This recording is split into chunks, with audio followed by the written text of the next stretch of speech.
Have you ever wondered why we say things like break the ice or in a pickle?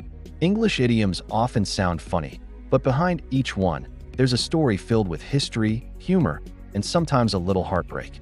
Today, we'll explore 5 fascinating idioms that reveal how people used to think, feel, and live hundreds of years ago. By the end of this video, you'll not only know what they mean, you'll never forget where they came from. Let's begin with one that wears its emotions proudly. The first idiom: wear your heart on your sleeve.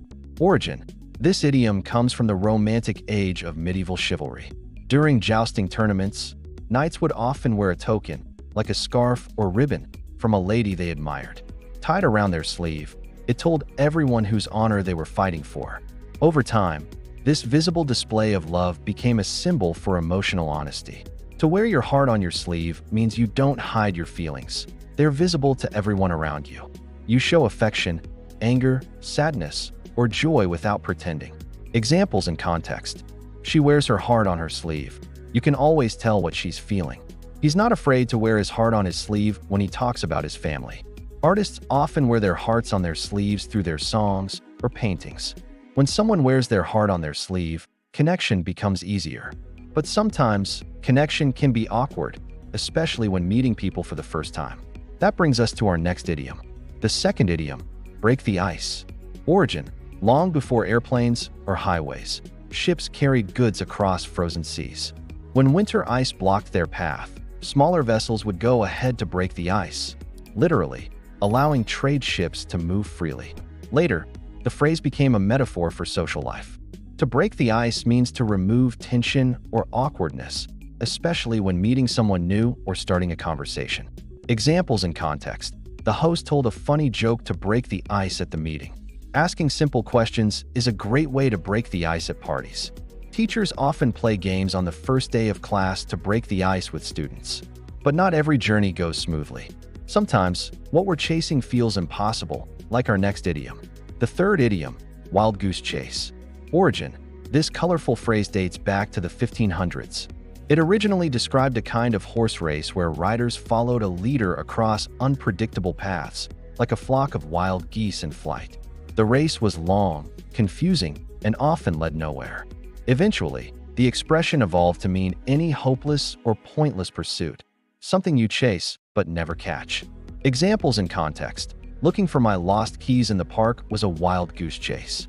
Detectives feared they were on a wild goose chase after following false clues. Trying to find that rare book in a small-town shop felt like a wild goose chase. Sometimes life feels like that, chasing something that keeps flying away. And when things don't go as planned, we often find ourselves in trouble. Which brings us to the next idiom. The fourth idiom: in a pickle. Origin: this idiom goes all the way back to the 1500s and the writings of William Shakespeare. In The Tempest, the character Trinculo asks, "How camest thou in this pickle?" Meaning, how did you get into this mess? The word pickle referred to a salty, sour mixture used to preserve food. Being in a pickle suggested being trapped or stuck in a tricky situation, just like cucumbers floating helplessly in a jar. Examples and context: I'm really in a pickle. I forgot my wallet at home and can't pay for lunch. She was in a pickle after agreeing to 2 meetings at the same time. We were in a pickle when our car broke down in the middle of nowhere. But while some problems are messy and confusing, others have endings we can see coming from miles away. That's where our final idiom comes in. The fifth idiom: foregone conclusion. Origin: this phrase also appeared in Shakespeare's work, specifically in Othello, written in the early 1600s. The term foregone means already decided or determined beforehand. A foregone conclusion was originally used to describe an outcome that had already been planned or couldn't be changed. Today, it means something inevitable when the result is so obvious, there's no suspense at all.